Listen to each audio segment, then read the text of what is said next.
let's just say they're doing a $60,000 all-on-4 case. If somebody is sitting here and has to present that treatment plan and then collect that money, and all they're thinking the whole time is, I don't know how people do this. This is ridiculous. Why would anybody spend this amount of money? I could never do that. They might be a great human being and a great employee even, but they might be in the wrong seat on the bus. AI isn't just changing dentistry, it's completely redefining it. Tune into Bite Size Podcast, the dental AI and tech podcast, and stay ahead of the curve. All right, welcome back to another episode of the BYTE SIZED podcast. Most dental practices are buying the right technology and getting the wrong results, and they're blaming the software. What we found is that the technology was never the problem. The team was never told why it mattered.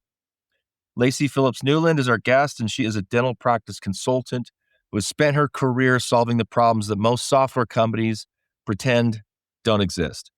What actually happens inside a dental team or in a dental office when new technology lands?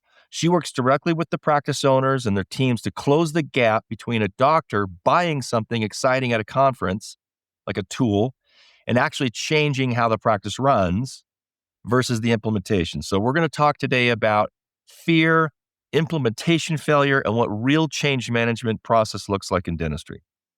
Laci, welcome to the show. You're an angel. Thanks for coming on. Anything for you and everything. Always happy to chat. Anything for me? That's another Anything? Podcast. That's another podcast, Adrian. I mean, we have known each other for about 20 years at this point. Yeah. Well, it may not even be a podcast. It might be something else. Who knows? We'll see. Who knows? Right? Who knows? When you get Laci at an event somewhere in an open evening, craziness ensues. So the scary thing now is phones. Phones have cameras. Yeah. You know, I was watching a TikTok that came up on my TikTok feed, and it was all about Gen X and how Gen X are. It has honestly nothing to do with this podcast, but I think that's all right. That's what we do. So Gen X, because we didn't have cell phones. You're Gen X, right? I am. Yeah, I'm Gen X too. Right? We didn't have cell phones. We were latchkey kids. Yeah. You know, we kind of learned how to like be independent, you know, and we drank and from whatnot. a garden hose. We stayed out till that street lights. Street lights turn off. It came on, then you come home, right? So, and because there was no cell phone there to record, our memories are different than like Gen Z and millennials and stuff. We actually kind of like are fluid in our memories. So we'll kind of like, as we tell stories from our childhood, they kind of evolve, and it's totally normal to do that. That's how the human brains kind of work. Stories evolve. Now you've got cell phones recording everything, and there is no fluidity in storytelling. It's like, oh, that's what you did, and it's still on the internet. Yeah. So people are afraid to be kind of extroverted to some degree because somebody's going to film them, which is crazy. You know, it's just like, anyway. Yeah. I'm so glad I'm Gen X. Same. I am too. And even, my kids are 27 and 24, and they're not as dependent on their phones, and they don't record everything. But like the grandkids, I'm a little worried for them, Yeah. It's a different world. It's a different world. It's a bizarre world, actually, is what it is. All right. Well, let's actually talk about dentistry stuff. Like, what are we jabbing about here? All right. So you have been doing this for a long time. You were an office manager for a while. I was. I actually started out as a chairside assistant. Oh, there you go. Just couldn't get away from dentistry. You've been there your whole life. That kind of happens. It sucks you in. It just sucks you in, and you love it. And I started in 92. Wow. Yeah. I know. I graduated in 92. High school. Oh, okay. I was in college, so. You're older than me, but you look younger than me. I knew I was. I feel like I should have a fedora on. Yeah, it would be kind of cool, wouldn't it? What I just put this on because I didn't do my hair today. So, but anyway, all right. So let's get into this whole AI implementation issue. Okay. So when a dental practice buys some kind of an AI tool, software, or whatever it might be, oftentimes it quietly will die on the shelf, and or it doesn't get implemented and used correctly, right? Right. So why is that usually, or why does that happen? What's going on in a practice? Yeah, and it's not just AI. I mean, AI is the newest, latest, greatest, coolest thing, but Yeah. this started a long time ago. There's hardly ever been a dental practice I've walked into that didn't have the closet or the extra operatory, and you Mm, open it and it's just floor to ceiling full. technology. Got it.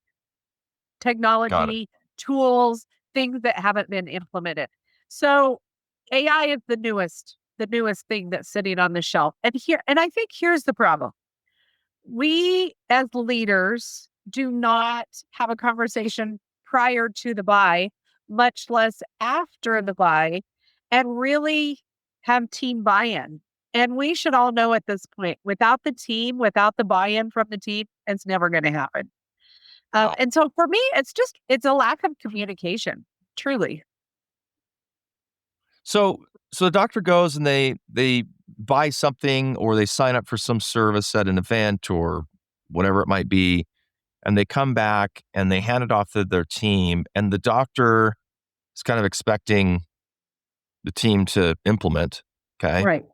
I guess. I mean, I don't know exactly what that handoff looks like. I imagine in some practices there's a process and whatnot.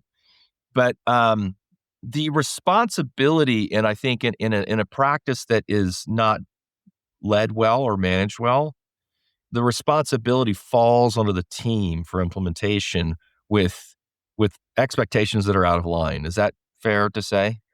Maybe never voiced, expectations that were never voiced. So I don't have a problem with the implementation going to the team as long as they understand the why. What's the why behind it? Hate to sound like Simon there, but it's true. What is the why behind what we're doing? I've had team members, offices joke, oh, doctor's going to a meeting this weekend. We already told him he's not allowed to buy anything. But but Yeah. it's kind of not a joke, right? Like you can't come back with stuff this time. So expectations that were never voiced. I learned about this. I read an article, I watched a podcast, and I learned about this new, cool, amazing thing that's going to make the practice better. It's going to make our lives easier. It's going to enhance the patient experience. Here's what it is. Here's what it does. Here's what I'm thinking. That conversation hardly ever happens prior to the buy, much less after the buy. Hey, I bought this. This is what it does. This is why we're going to implement it. Here's the training videos. Here's the rip. Here's our implementation time. And when I Yeah. expect this to be full on being used and how it's being used. I don't Right. think that one happens either. So we end up with the closet or the extra operatory with stuff that's never used. And it's a bummer really because man, there is some cool stuff in dentistry. There is some There are cool some stuff really that cool stuff. could maybe even bring some team members out of a rut that they're in. That could truly elevate your office to a level you haven't seen before. But the onboarding, the implementation, the communication, the expectations just aren't there. Well, I think you've brought up a really kind of interesting point, mostly speaking to the software and technology companies in the industry, which is that um, so this is speaking from a marketing perspective and a company that's developed quite a bit of technology. When I go speak, um, often the room it's a lot of office managers and team members. It's not just dentists, right? It depends on the event, but when I go speak and it's team members and I'm talking about a new cool technology, maybe it's my ignorance to the situation, but I kind of come across like, why would you not want this in your office? But I think what's going on in the mind of the audience is like, we sure as shit don't want to spend any time trying to implement this thing in our office. Right? So, and what happens is when I have conversations with other technology companies that are offering services, they're always like, we got to talk to the doctors. We got to talk to the doctors because the office team members may a certain segment of the industry, they don't want to have to implement change is hard, right? And maybe their incentives aren't aligned with the incentives of the leader of the practice, the doctor or the PE company or whatever it might be, right? So it's this awkward, like misalignment from the technology company to the practice. And I think that they're missing the boat a little bit. Absolutely, I want to talk to the decision maker, the person who has the card who's going to make the monthly payment. However, how fun would it be to get the team excited and have them completely understand what this new amazing tool is and have them in your court so that you go to the decision maker with the team who's going to utilize it because the team understands how it can help. There's also a little bit of fear in there, Adrian. There's always the fear that this new, cool, amazing thing could take the place of my job. So this is Especially great. with AI, especially with AI. That So that that's much a with AI. that's a very recognizable issue. So much AI. I mean, I saw this with the Florida Probe way back in the late 90s. Florida Probe. Okay, I don't know what that is. Tell me what it is. So the Florida Probe is a technology device that hygienists can utilize when they're probing death. Okay, Okay. And it automatically logs that information into their practice management software. So rather than a hygienist grabbing another team member to come in and sit with them while they call out the right, numbers and then somebody's documenting, or worse yet, the poor hygienist is in there by themselves and they go, okay, 432, and then they have to turn and they have to log 432. And then they go back and then you right. go back, right? So the Florida Probe is this really cool technology that they probe with, and then the probing, even furcation and bleeding, all of that goes into the chart. Super cool. But in the late 90s, when it's being introduced, even though it would make hygienist's life so much easier, the hygienist has also got a little bit of anxiety like, is this going to take away from me, from what I provide to the patient? Is doctor going to think that I need less time than 60 minutes than this? So there's that Mhm. fear. And especially, like you said, right now with AI, when we started doing voice, like when we started having all of these computers that could answer the phone, VoIP phone systems and forwarding. And now we've got AI where you don't have to take home a cell phone at night because you just turn on your AI system and it answers the phone, sounds like a Right. human being. It can schedule, it can take all this information.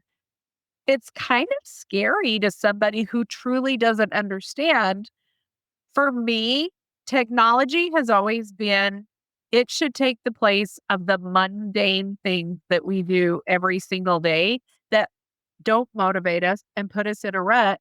And by taking that away, it literally gives us time back on our schedule and it allows us to have more human interaction and elevate the patient experience because they get more of me, the amazing person, either at the business office or clinical or hygiene, right? Or even the doctor. So they get more of the cool, amazing human being and less of the mundane stuff. Okay, so I have a couple pressure points on what you've just said. Okay, I Okay. agree with you mainly, but I think there are a couple little hitches, psychological or assumptions being made in that. Okay, one is the the expectation or the standard that is set in the mind of the employee. Okay, let's say a front desk person. Let's talk about AI receptionists, phone receptionists. Okay, Okay. so there is resistance to that product. I mean, we developed one. All right, it's a great product, and we were like, dude, 35% of all phone calls are being missed. Let's just build an AI agent to pick up all the missed calls. And we see resistance from the dental teams across the board, because their job description up until this point has been, to answer the phone. Now, even though the practice still picks up the phone if they're available. I mean, the AI agent only picks up a call if it's going to go to voicemail. I mean, it's Right. really a product that replaces voicemail is what it is, right? Yeah. But the activity, like the digging ditch kind of activity of like going to your voicemail, listening to your voicemails, taking notes, putting the notes into the chart, blah, blah, blah, blah, blah, all that kind of stuff, which is all mundane stuff. Okay. Right. It's known, it's understood, and it's being done currently. And so asking a team member who's being paid by the hour, typically, okay, is like, I don't want to speed up any activity because it doesn't incentivize me at all anyway. I'm just going to be asked to do more with the amount of time that I have. You see what I'm saying? I Like from do. the team member's perspective, I mean, from an unaligned, okay, an unaligned team member, a team member who's just thinking about their paycheck, okay, and not the growth of the company. And we can talk Okay. about that issue later, okay? But that team member is like, I don't want to have to go through the mind screw and the effort to learn a new system because I'm just getting paid anyway. It doesn't matter if I'm listening to voicemails or I've got an AI agent doing that for me. If the AI agent comes in and picks up all of my voicemails and handles all of that, I'm just going to be asked to do more work somewhere else. Okay? Do you see that problem? I do. I have to say immediately in my brain, that's not that's maybe not the human being we want working in the next level practice. Well, I agree. I agree. But it's a And what I fact. also find though, Adrian, is a lot of the practices that will actually implement cool things are higher level, right? Absolutely. They're a bigger level. So we want people on the team who align with the passion, the mission, the excitement of doing the right thing for patients. And oh, by the way, it fills our soul too.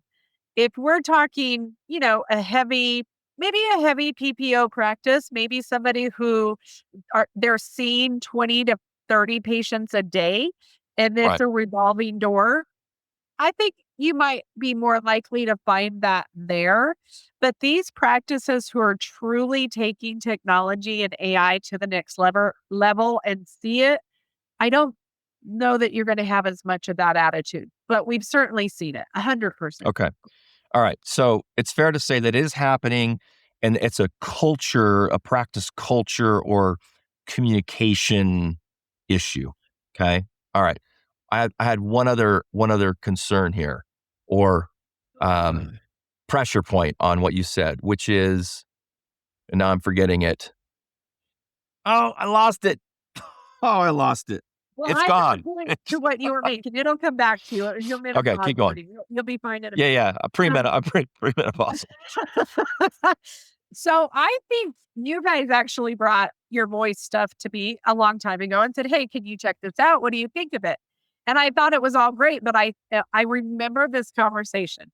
Hmm. Business team members are not going to like it when you ask it to schedule appointments. I'm telling you Hmm. right now, that's the biggest pushback because this was how many years Yeah, ago, Adrian, right? I said, that's the biggest pushback you're going to get is when yeah, we're allowing AI, computers, technology to schedule appointments for a couple of reasons. It's a control thing. yeah. I can't give up my schedule. I know what appointments go across from what appointments. I know how the doctor can skate from room to room to room. I know, and so there is a control thing there. I Yeah, do for feel sure. like it's better, but I also feel like the technology is better. The technology that we have today understands scheduling more, that we can train it almost just like AI. We can train it to act as I would. Like, I know I'm not going to put a I know I'm not going to put three patients across in hygiene that all three need an exam and Right. doctors doing a crown crack. I can't physically do that. So we Yeah. train the technology to do that. So part of that's a control issue as well. Um, it's funny. Us women, I'll say us in the dental practice, we like to have control over the things that we're responsible for.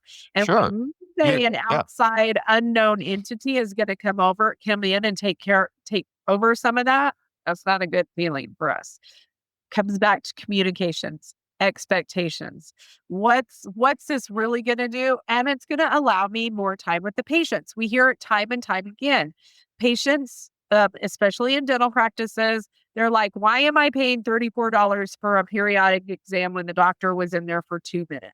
Right? Why am Yeah. I paying for that? We hear that all the time. This truly allows us to have more human contact. Um, when team members say to us, I can't spend 10 minutes on the phone with every new patient. I don't have time for that. I have other things to do. Yeah. But how awesome would it be if I had 10 minutes to get to know this new patient, to build rapport, to find out, hey, do you have any events coming up that you want an amazing smile for, you want to feel Right. healthy for, or, do you have any big ticket items coming up that we need to make this a part of your lifestyle, right? How great would it be to be able to have those conversations before they ever walk through the door? We're exceeding their expectations before they ever walked in just Right. by giving them time and listening to them.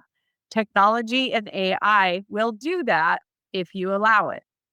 So I remember what it was. Thank you. My premenopause fog brain came back. Right.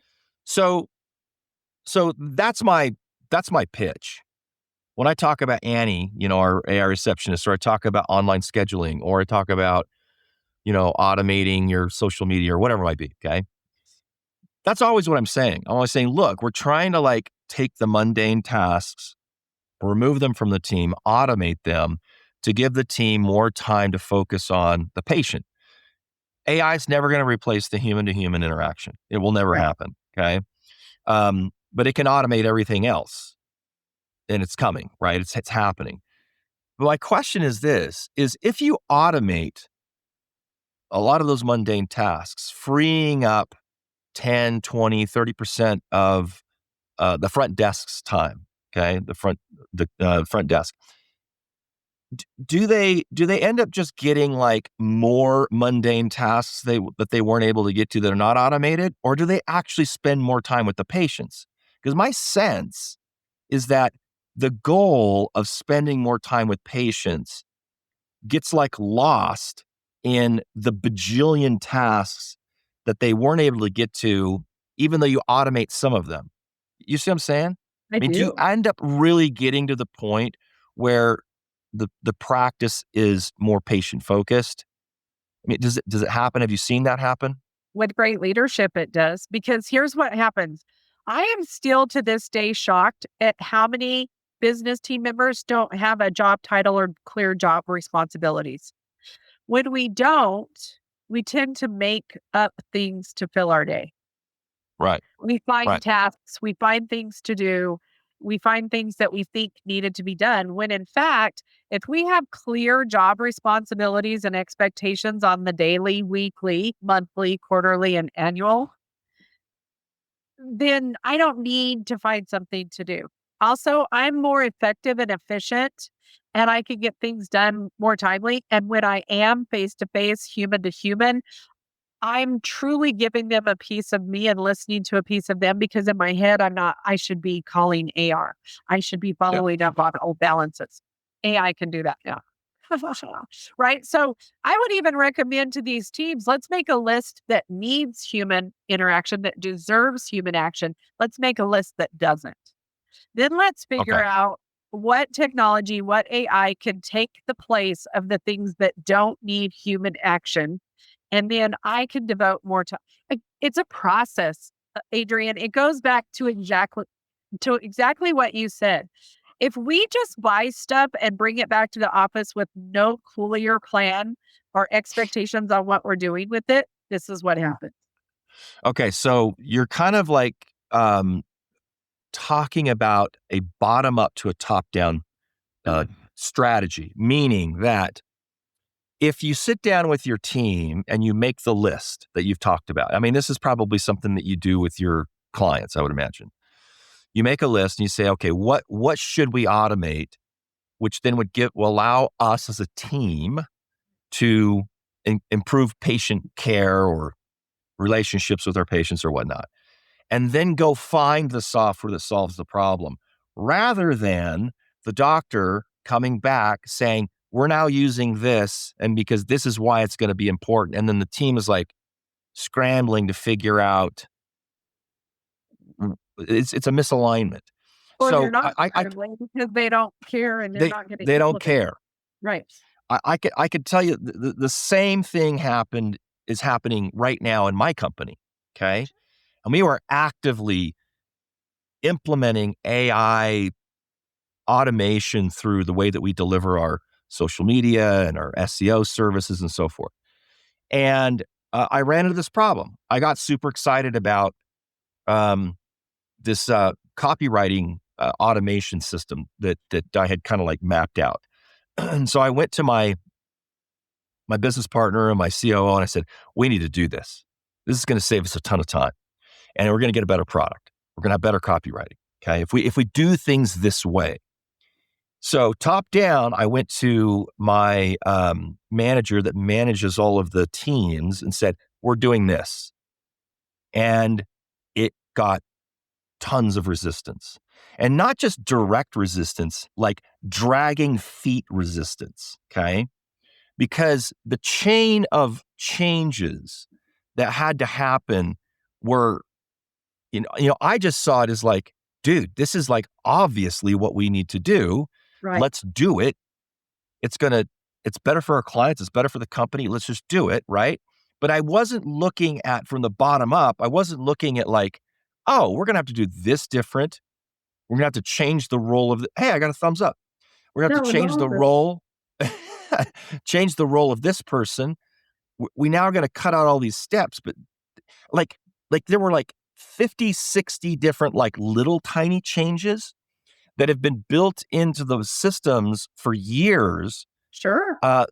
Which is the way that everybody's doing things, right? And so making those little changes is far more difficult than I ever anticipated. Okay, so I made a mistake, basically. I would ask you too, was that your verbal skills to your team? Oh, hell yeah, I suck. I'm terrible. That's why I've now been allocated. I'm on an island and I'm not allowed to talk to our company.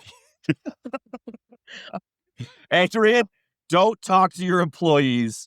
We've got somebody else to do that. And I'm like, great. So cool. I was, Yeah. it's the same problem. It's the same problem, right? So bottom up versus top down. Sure. So I would imagine though, if you can get the team, and this is just communication skills, right? It's communication skills and it's good leadership. Good leadership is like, do this. Yeah. Good leadership is, what's the goal? How do we help our patients? We align with our goal, and then we all discuss it, and then we all move in the same direction. And what questions, comments, concerns? What makes you anxious? What are you right now in your head going, right? Or I'm not doing it. Like, let's actually have that conversation. Yeah. Absolutely. So what is that meeting called in a dental practice?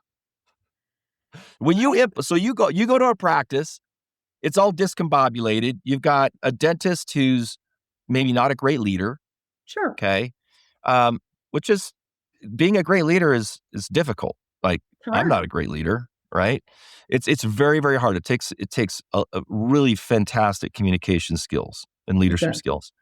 So you come into a practice like that and you're like, okay, this chain of command issue is like got to be refashioned. Like, how do you handle that? What do you do? I say this all the time, and I truly mean it. It's just a conversation. Even like somebody says to me, I love this. I love this, Adrian. People say to me all the time, even from the stage, they'll raise their hand. Laci, I don't like conflict. And I actually love it when somebody says that to me, especially when we're in a conference and they'll say, I don't like conflict. I'm like, awesome. All right. Show of hands. How many of you in here like conflict? Yeah. No one. And inevitably, there's a couple that are like, I love it. And I'm like, okay, I'm not necessarily talking to you. That's another podcast. That's another class. Nobody likes conflict. And it doesn't have to be conflict. It just has to be a conversation.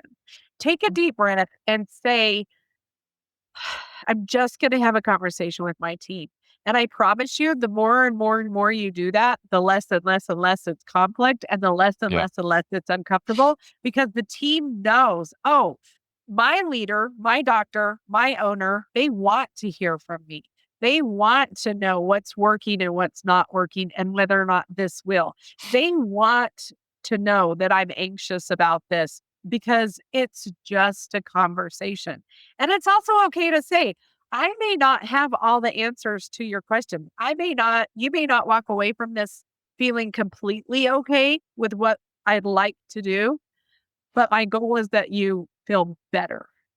Right. And I'm going to be here for you in the process. I'm going to delegate this to somebody. And then if there are any problems, I'm open to that feedback. I had somebody I think it was yesterday, say, it was actually a spouse. The spouse said, my husband, The worst. The worst. No, just kidding.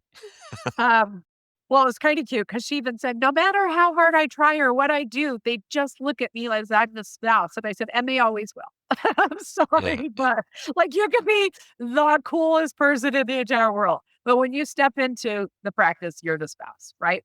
So we had that conversation, but she said, my husband doesn't want to be a leader. And I laughed because I can't tell you how many times I wish I had a nickel for every time I heard I don't want to be the leader. When you purchase a practice and when You're you the leader, show up you're the leader, right? unfortunately. But here's the other thing. Let's delegate somebody to be the leader. Okay. If you're not a great leader and you know it's not in you to do that, you just want to do dentistry, and I get it, it's fine. That's what's in your soul. But we have to have a leader in the practice. And the more the team feels like they have a leader who will listen, they have a leader who will say, I'd really like to buy this technology. Or something that you said earlier, when they show up on the floor and leader, doctor, or whomever has the list, this is what can take care. And they show up with the list and then say, can your technology do these things? Because that's really what I need. And then the whole team needs to see it before I purchase it. Right. How cool would that be? Well, that's getting to the onboarding process of the technology or software company, right? Right. You have to be super aware of this issue, right? So that your onboarding process is cognizant of the team and the doctor may not be aligned correctly. And so you got to figure out a way to make it the easiest path towards implementation. So whatever that onboarding process looks like has to be super, super simple. This is where we talk about the technology companies who are selling the product, right? Because if you have somebody on the floor or a rep knocking on doors and all they care about is the sale, they don't care. I don't care if they use it after I sell it. Yeah. You're never going to get what you're looking for. I would love it if for me, a doctor who walks up to your booth and has the list, my team says it needs to do this. Can you tell me about it? And then my team needs to see it before I buy. That's a super hot lead. Yes, Oh, you yeah. didn't make a purchase at the show, but that's almost guaranteed if I can go back and answer all these questions and I can show the team, that's a guarantee sell. But then that goes to the companies, right? So there's so many layers to this, Adrian. Yes, we need great leaders in the office. Yes, we need a team who knows they have it, who is open and willing to have these conversations, who's open to change. We need technology companies and sales reps that go, I do care if they use it after I sell it. Therefore, I need to have a different conversation with the doctor, with the team, than here, just buy this. It's so Yeah. multi-layered. So let me know. Tell me if you've ever done something like this or how this would map across to a dental practice. So after I totally screwed up this automation thing that I mentioned earlier, my business partner and my CEO came to me and said, "All right, you're not talking to the company anymore. Thank you, but no, thank you. And what we're going to do, what we're going to do is we're now going to create a team of 3 people, well, Okay. 2 with a third potentially, who is going to be the product development implementation team." Okay. Love it. And you can talk to them. All right. So when you have one of your crazy ass ideas, you go as far as you can on, investigating it, figuring out how to make it work. And then you take it to these guys and then you hand it off to them. Okay. And they're going to do all the deep research with the idea in mind of implementation. Like, how is this new crazy ass idea that Adrian's brought going to jack up the system? Sure. And how do we solve those problems before we actually go through implementation? So there's actually a step in between this crazy idea and the formation of what that idea might be in regards to implementing who it's going to affect on the team, right? And so on and so Yep. forth. And then they do that. They go through that whole process, and it doesn't take a day. It takes a month or two to Yeah. really think it through. They create documentation, implementation documentation. They create policies around it, and then it's launched at the company. Okay. So, Fun. yay, it is I fun. want to be a part of that team. Yeah. Okay. So here's the problem though. Okay. It actually works really, really well. Okay. Because now I'm not screwing anything up. The problem with this is it takes so damn long, right? Like I have one crazy idea twice a day, right? Right. So And I you're want to not move. So necessarily a patient man. You're the idea guy. You're no. the expander. You're the let's go do Yeah. this. Yeah. I know Yeah. you can do Yeah. it. Let's go. Yeah. Let's do it. Party, 7:00, 8:00, 9:00. Yeah, you and I are that person, right? You've got Bonnie to calm you down. I've got Seth to put me on an We're island. the containers. So We're the yeah. expanders. Yeah. All right. So take that concept and tell me, have you ever built with a practice that type of a model? Hey, doctor's going to come back with crazy ideas. Yeah. Nothing's purchased yet. Okay. Doctor's going to give it to the implementation strategist person on the team. Love that. They're going to go through all the investigation, map it out, figure out the policies, and then they're going to come back to the doctor and say, this is how we're going to do it. And the doctor and that person go, yay, let's do it. And then they train the team and implement it. So you have a buffer. And she's amazing. Yes. Yeah. Yeah. And they implement it. So is that the correct way to do it in a dental practice or something similar to that? I think it has the greatest amount of success. We work with a very large practice in Indiana, oral surgery. They have 3 locations. They're building a 4th at an implant center. And this is that's Stacy. That's our Stacy, right? We've seen so much greater success when you have the idea person, you have the implementation specialist. By the way, I'm gonna message her when we're done here and say I have a new title for her. I love that. What was your title for her? Administrator, but implementation. Oh, implementation specialist. That's got to be it, or something like that. I kind of want that one. Forget coach and speaker. I want implementation specialist. That sounds there you go. I mean, I've been trying to go with Queen, but it's not catching on. Nobody's really grabbing it. So, Yeah, Queen has a little bit of a flair right? to I it mean, I that think I would do well with the crown. But no, you anyway, do make um, you are a queen. It's just it doesn't really translate. agreed. Yeah. Anywho, I think you have that idea person. Stacy's not necessarily the idea person, right? She is the calm. She is the thinker. She is the systems that puts it down. Like, Systems. here's the great things that could happen. Here's the obstacles that we could experience, even at month 3, 4, year 1. Here are the obstacles, and here are solutions to those obstacles, right? So Right. I just feel and people know, oh, I can go to Stacy if I'm feeling weird about this, if I'm not sure this is going to work. I just think you're going to have greater success.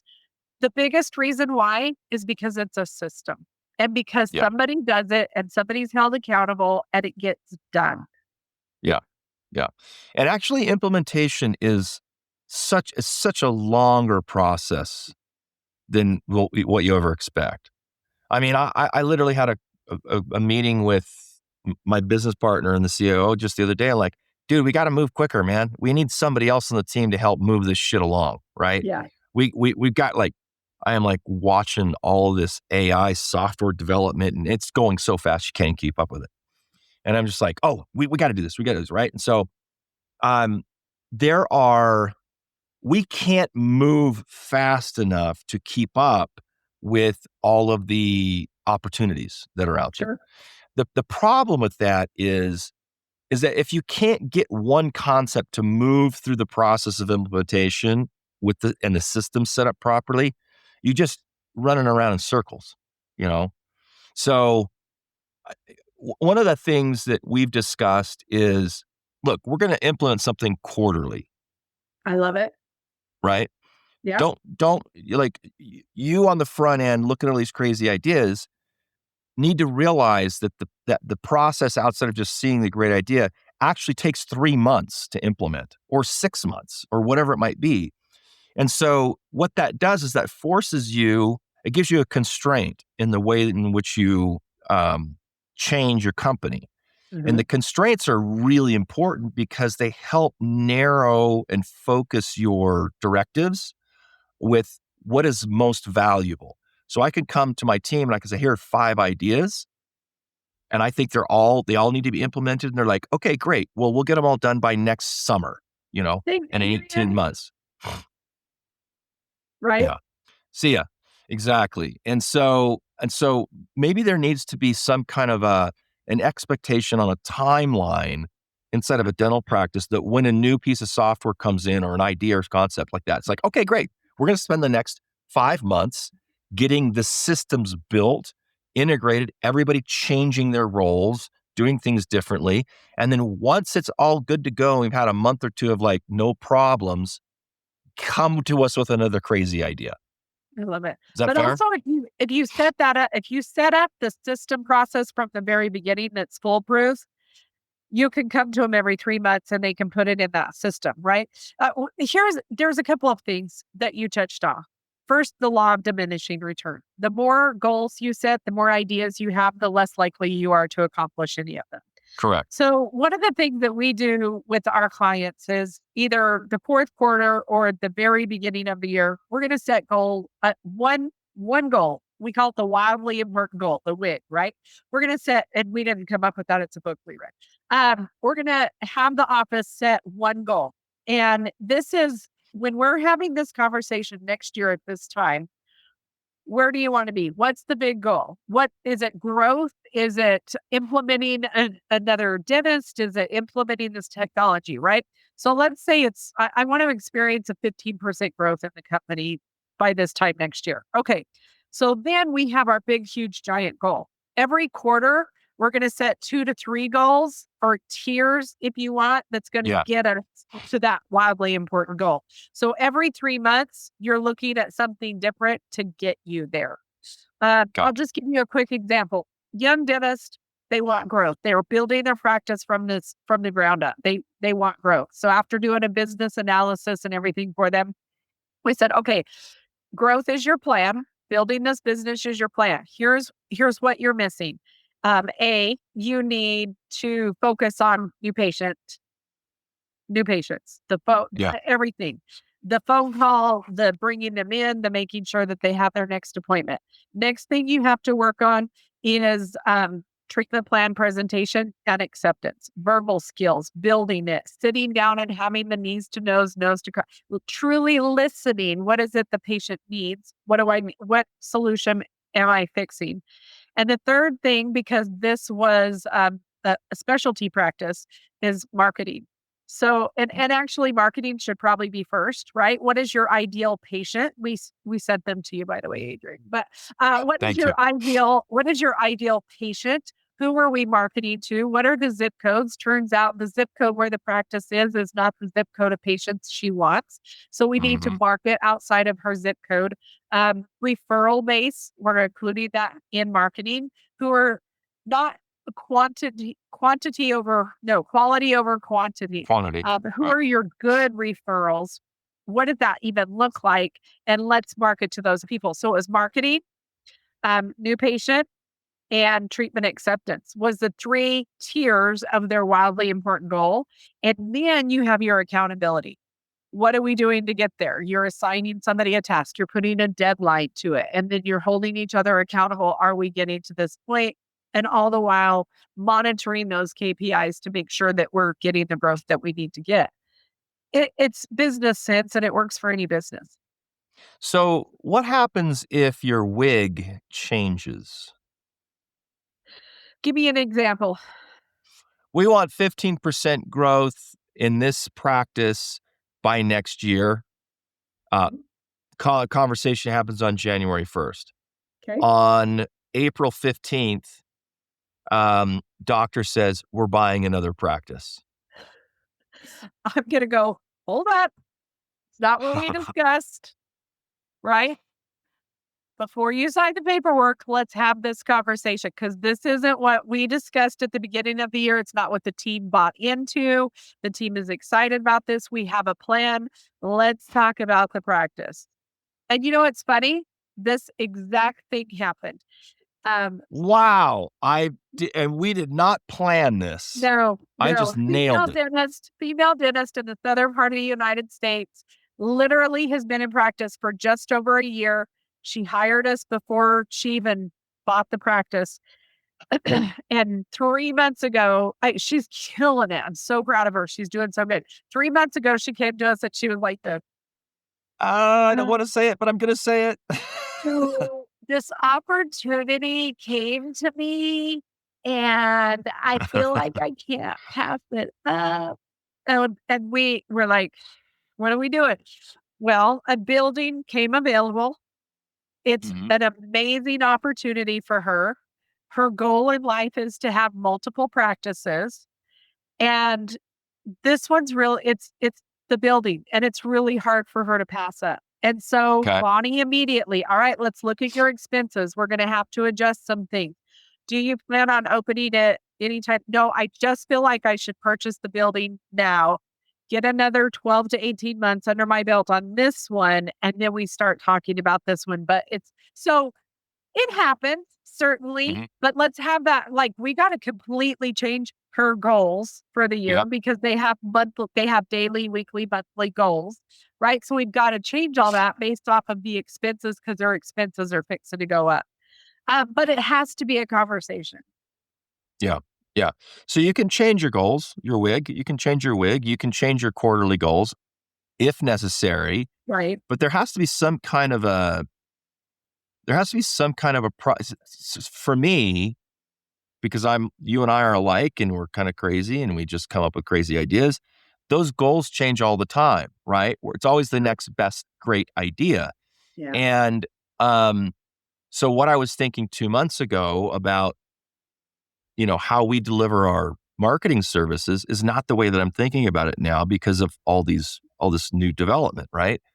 So there has to be some kind of flexibility or a process in which goals can change, but they can't change super easy. You know what I mean? You have to go through a process of like evaluating whether or not it makes sense to change a goal. I mean, I could totally understand this doctor going, I'm going to pick up this property. I'm going to pick it up for $500,000 less than what it's worth. I mean, Right. there's a real estate buy, right? And it's Right. just a great buy. And it's like, I got to do this kind of thing, right? And you can't necessarily take that doctor and say, no, we set a goal at the beginning of the year. We can't do Right. this. You Right. have to go through some kind of a process where it vets this new WIG goal so that, it's still in alignment with the, with how decisions are made. I think it's a decision-making process. Because we didn't completely change her wig. We changed how we're going to get there. Got We it. had to shift because her expenses are going to go up, which means production and collection has to go up. Right. Adjustments have to go down. AR has to go down, right? Treatment acceptance has to go up because monthly is going to be more. Her ultimate goal didn't change, but yeah, we had to shift. Okay. So how difficult is it for practices? I mean, you're in business because it's got to be pretty difficult to do what I'm about to say, but how difficult is it for a dentist, even a good leader, right, to create a culture of communication and success through, establishing decision-making processes, team involvement? I mean, how often do you run into a practice that like, I don't need consulting services, I got this, and they actually are doing it well? I mean, how often does that happen? Well, I don't know of any of them because I don't work with any of them. They know that they need a coach. Listen, even think of the best professional teams out there who are killing it, who are winning. March Madness right now. Think of the teams that are in. They have an amazing coach. They Everybody have great needs a coaches. coach, right? Yeah. So when I say I'm not working with those dentists, because the dentists that we work with know Need that the they help. need a coach. They need Yeah. Bonnie and I. A great coach doesn't come in and say, you guys are doing everything wrong and everything has to change. A great coach doesn't walk in and go, here's an SOP manual, read it, follow it, you'll be fine. That's not what this is about. This truly should be about even conversations you and I are having, right? This is about accountability. It's about not knowing what you don't know. And then having somebody else that you trust give you that feedback and listen to you and go, okay, all right, you're doing pretty good. Honestly, right now, I love our clients. I love our clients. I traditionally have not been able to say that. I love our clients because every single one of them wants to learn, wants to make things better. They genuinely are here for human beings, and their passion is to help human beings and to make their lives better, and they genuinely care about their team and they want to make Yeah. their lives better. And that is the best client, the best partner that you could have. When you have a client, a dentist who just is willing to throw money at a problem but not do anything else about it, that's brutal and nothing's going to get done. So when I say I love our clients right now, they are sponges. They want to learn. They're like, well, let's try it. Let's try it because you've done it. I haven't. Let's try it and see how that works. So how difficult is it? You have to have the right mindset. You have to have the right attitude that I don't know everything and a bunch of people know more than I do, right? You have to have the right team on board, the team. Yeah. And then not being held captive by the ones who don't have the same vision of you. Just having the attitude of, it's not the right fit. I'm moving in this direction. You're over here. It's not the right fit, right? It doesn't have to be drama and chaos and conflict all the time. But there's a lot of factors in building that. So, I mean, okay, you're working with a practice. You've got a doctor who's on board with setting up systems appropriately, decision making from the ground up to some degree. There's great communication, and you have a team member. You've just mentioned this. You have a team member dragging their feet. They don't want to change. The doctor's brought in, or the team has agreed that they're going to implement a new piece of technology. Okay. And you just got somebody who's just resistant to change. How much do you work with that person before you just freaking fire them? You know what I mean? Sure. Like how do you deal with that situation? Well, first thing I'm going to do is have an honest heart to heart conversation.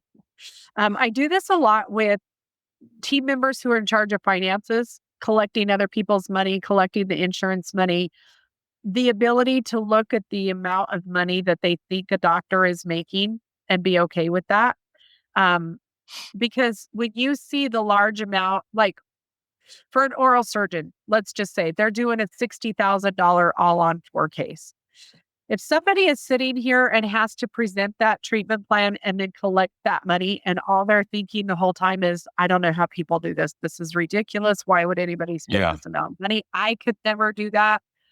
They might be a great human being and a great employee, even, but they might be in the wrong seat on the bus. So the Got very it. first thing I want to do is have a conversation. Uh, how do you feel about what we're asking you to do? How do you feel about looking at a person across from the table and saying, this is $70,000. We accept cash, credit, care credit, cherry. What works best for you? Because I want to make this a part of your lifestyle. How do you feel about having that conversation? And oftentimes people say, it makes me nauseous and I can't sleep at night because I know tomorrow I have to present that treatment plan. Mm, Doesn't make them a bad human being. Doesn't make them a bad employee. We're asking them to do things that they're uncomfortable with, and we've never had that conversation with them. right. Sometimes it's just a matter of verbal skills, um, and and helping people understand this is. I know I say it all the time, but it's true. This is just a conversation, right? So it's the same thing as when a patient calls to cancel their appointment, and business team member goes, "Okay, and do you want to reschedule? No, okay, bye." Right? Oh yeah, yeah. Your mind Let's have explodes. a conversation, and if you feel uncomfortable asking a patient why they canceled and how important it is for them to keep their appointments, because everything that happens right here affects the rest of the entire body, and it's so important that your healthcare is up to date. If you feel uncomfortable having that conversation with another human being, you may not be a good fit for this practice. Yeah. Yeah. But also, I find that teams need to understand the passion behind what doctors are doing. I have yet to meet a dentist that went into dentistry for the money. It's just, as a matter of fact, when team members figure out how much dentists actually take home, they don't do it for the money. They do it because there's a part of them that's always had a servant heart. There's a part of them that is passionate about getting people healthy, watching somebody smile that hasn't smiled in 10 or 12 years, like finding joy in what they Right. do every single day. I find that most team members have never had that conversation with the leader of the practice. Because if you did, if you knew truly why they got into this profession and why they do what they do every day, it would help you answer the phone. It would help you have Right. conversations. It would help you feel comfortable that the doctor is collecting $70,000 for what they're doing. You know what? So, Drawing that out of a doctor. I mean, in marketing, we need that story. Like that's the story that is the absolute best marketing story out there. It's the heart of why the doctor decided to absolutely. take on $800,000 in loans and go through medical school and do this whole thing. You know, right? I mean, Yeah. like trying to figure that out. The tough part is that doctors, a lot of them, not all of them, but a lot of them have a very, very difficult and an uncomfortable. It's very uncomfortable for them to kind of Absolutely. reveal that. So, That's why you so have a from a great coach. yeah, coaches can help draw that out and help align because as soon as you've done that, you totally align from top down, bottom up Right. the mission of the practice, And you and it's also not see just the about ones profit. who don't buy in. You also see the ones who could care Very less if quickly. that's your passion or your vision or, oh, well, right? And then it makes it easier to say, you know what? I'm not sure this is a good fit for you and it's not a good fit for me. And I want you to be successful. I want you to be happy. I want you to wake up every day and go, this is what I get to do today. And I don't think it's here. And that's Yeah. okay. I wish you, Yeah. I appreciate the time that you are here and I wish you nothing but the best. Yeah. Yeah. So this is really a lot about the implementation of new software, AI, whatever it might name your tool, software, whatever it might be. This is really around. I mean, where the rubber meets the road is in communication. I think It's so. it's healthy communication and systems that align it. And that's the toughest thing in business. It's seriously the toughest thing. You know, fixing teeth is easy compared to trying to manage 10 people and the drama Sure. of their lives and keep them Yeah, in line with your ultimate goal of providing great oral health to your community. You know what I mean? It's just so hard. So it hard. is. It is because Uh, we're not trained for that naturally, right? Dentists go to dental, they go to their 4-year college, then they go to dental school. They don't get any management courses. They don't get any leadership courses. Hell, we don't even teach dentists ADA codes, which boggles my mind. We don't, Adrian. I mean, if they implement the wrong codes and all this, you've got your billing and coding experts out there saying don't commit fraud, but we haven't even taught them how to do that. And then we expect them to graduate, purchase a building, hire a team, be a great leader, be a great this, and we're not equipping them to do that. yeah. Yeah. All right. So what I want you to do now is I want you to just walk us through very quickly the correct way in which a dental practice would implement a technology. Let's just say AI, some kind of an AI Okay. technology. Where does the beginning of the process all the way through to the actual correct implementation? Just hit the high points of what has to happen. Okay. Number one is a conversation prior to the sale. Number two is the entire team sits down and says, how is this going to enhance our life, enhance the practice, enhance the patient's life? What are the obstacles that we can see happening from this? Then we have the conversation with the product company, right? And everybody needs to be involved in the demo. How does it work? What does it work? How is this going to help us? How does this help patients? Then we come back together, have a whole nother conversation. And we get an implementation specialist and we put somebody in charge. Boom! We put somebody in charge of the actual implementing it. Okay, it's been purchased. What's the delivery date? What's the install date? What's the onboarding date? Who needs to be involved in the onboarding? 30, 60, 90 days, the first 30, 60, 90 days of implementation, onboarding, and actually utilizing it. And then come back around every quarter and saying, how is this new This technology? working. Is it working the way we thought it was going to? What obstacles have you found that we didn't think of? Right. And then Yeah. we're documenting all of this. So the next time we want technology, it's a little bit easier. And the next time we want something new, it's even easier. And by the time a couple of years rolls around, it's not a big deal. And let's implement it because if it's working, great. If it's not working, let's figure out why. And is it like, can we fix it? Can we get in Yeah. there and get our bones in there and get our fingers in there and make it work? Or is this something that's not going to work for the practice? Love it. That's great. Yeah. Yay. Everybody needs to You hire guys are a Laci. part of that, right? You got to monitor and track and make smart goals. So, Oh, absolutely. Yeah. And that whole process of like maintaining attention on a particular, you know, software and going back and reviewing and monitoring and tracking and all that kind of stuff, it requires time and attention and it's not easy to stay on top of it. So any last words? Anything else? I Give us like the haven't, one liner gold nugget that you haven't said. that I haven't said.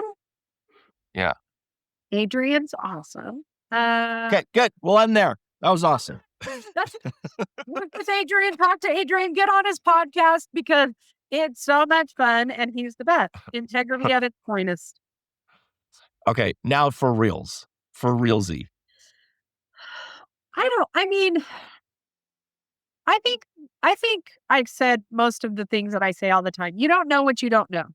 You don't have to be the smartest person in the room. You have to surround yourself with the smartest people and be willing to listen to what they have to say. And then that my biggest thing is it doesn't have to be conflict. It doesn't have to be chaos and drama. It just has to be a conversation. Thank you. Thanks, Laci, for coming on. It's awesome. I'll put all of your contact information in the description Okay, so people can reach out to you. cool. Cool. Cool. Thanks for listening to Bite Size Podcast. Tune in to stay up to date with everything dental AI and tech